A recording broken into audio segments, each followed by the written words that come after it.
Ton choix, Angèle, ce matin, c'est la guerre en Ukraine qui se joue aussi au-dessus de nos têtes. Eh bien oui, dans l'espace. Qui s'est jamais baladé dans l'espace?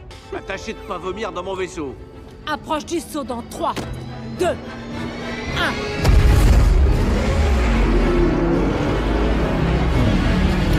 C'est Gravity, Exactement, tout est parti d'une série de tweets, celle de Dimitri Rogozin, patron de Roscosmos, l'agence chargée du programme spatial civil russe, d'un ton particulièrement menaçant et froid.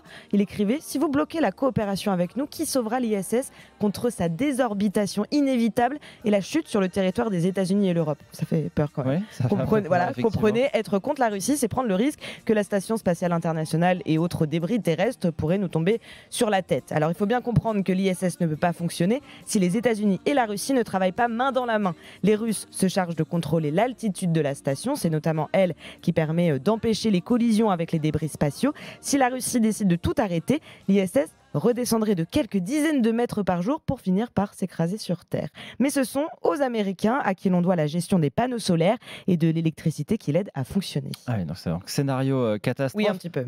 En réalité, donc Dimitri Rogozin menace de faire un pied de nez à la bonne entente entre tous les acteurs de cette conquête spatiale. C'est ça, et ça a un peu déjà commencé avec l'Europe. Samedi, l'agence Roscosmos a annoncé suspendre ses lancements spatiaux depuis la base spatiale de Kourou en Guyane, une manière de réagir aux sanctions de l'Union européenne à l'encontre de la Russie. Bon, est-ce qu'on se joue à se faire peur ou est-ce qu'on a raison d'avoir peur? Alors, le directeur de l'agence spatiale européenne, Joseph Aschbacher, se veut rassurant. Malgré le conflit actuel, la coopération spatiale reste un pont, a-t-il dit. La NASA aussi a tenté d'apaiser la situation en assurant continuer à travailler avec Roscosmos, d'autant que dans l'ISS en ce moment, il y a 4 astronautes américains, 2 Russes et un Allemand. Donc ce serait pas vraiment dans l'intérêt de qui que ce soit de jouer l'avenir de l'Ukraine dans l'espace. Ça doit être bonne ambiance. Bonne ambiance, voilà. Cependant, il est certain que cela peut accélérer une rupture entre la Russie et les autres puissances mondiales dans la conquête spatiale, parce que c'était quand même déjà bien en marche avant tout ça. L'ISS doit être mise à la retraite a priori en 2030 et la Russie travaille déjà sur sa propre station spatiale en partenariat avec la Chine. Côté États-Unis, il y a évidemment Elon Musk et son entreprise SpaceX qui sont dans les starting blocks. La conquête spatiale qui avait quand même été un énorme champ de bataille pendant la guerre froide va peut-être le redevenir, et notamment pour aller peut-être sur la planète Mars.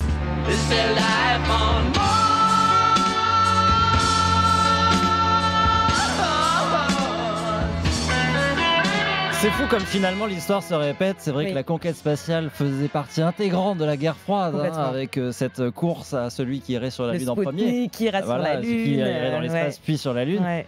Voilà, l'histoire se répète, sauf qu'aujourd'hui tout est imbriqué et que les Américains travaillent avec les Russes et que l'ISS peut quand même nous tomber sur la tête, c'est ça qu'il faut pas oublier. L'enfermement dans l'ISS entre les Américains et les Russes en ce moment, je pense qu'il y a des sujets à éviter. Comme parfois à certains dîners, ceci dit, vaut mieux pas en parler.